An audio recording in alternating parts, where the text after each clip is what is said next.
Sad startovanje, može se startovati.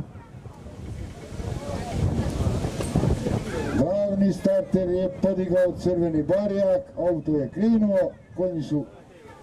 Molimo Kujundžić Josipa da dođe, ako se nalazi ovdje blizu, dođe gore na tora. Hvala lijepo. Molimo Josipa Kujundžića da dođe gore na tribinu. Elindult az autó mind a 10 dolgát, az első sorban 1-es az Ilinka de Sauer, 2-es Elis Sugar, 3-as a Barbie Trav, 4-es Chet Baker, 5-os a Lukito, második sorban. Kad nam problema lesz, biće malo problema zbog prašina, ali poligonom i staza, ali vidite betar sve da izduva. Drugi red, startni broj 6. Kendi pušten je start, pusto je start.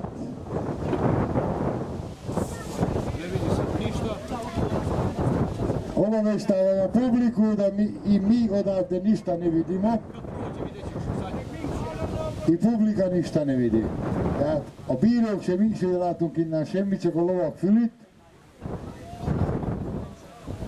Ez a lényeg, hogy taj zadnjima kad pođe samo crticu udari taj. Do sad nema problema, a čim izađu.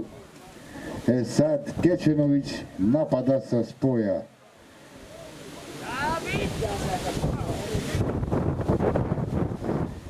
Malo prašina, ali odneće ga vetar, nadamo se. Kopaš vodi trku sa svojom grlom, prati ga Kečenović, unutra je Lukito, već nekom je otišao guma, u ovoj prašini se ne vidi Joso.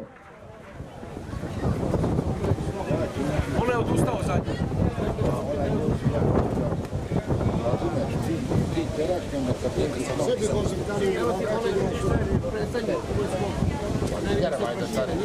Kečenović je preuzeo vodstvo sa svojom grlom. Sad je naš čantavirac, Šinković Sebastijan, je krenuo u napad sa spoja. Sad ćemo vidjeti da li Kečenovićevo grlo može da izduži do ciljne ravnine ili Sebika uspe da ga napada kad uviđe.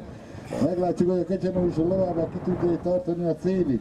A győzelemig. Vagy a mi Csantavéri tagunk, Sinkovics Sebastiánnak sikerül megelőzni. Annyit, toliko može da se vidi da Kečenović i dalje vodi, Sebika prati. Ono je dobro da ste druži skvalifikacija, treći od nazad, Mažić. Koji je? Izuzetno Budiš finiš. Ko je? Kečenović je u vodstvu. Sad ćemo vidjeti izuzetna velika borba iznutra spoja na sredinu Kečenović. Kečenović ne može, Bože, ne može, Kečenović ipak je uspio da izdrži.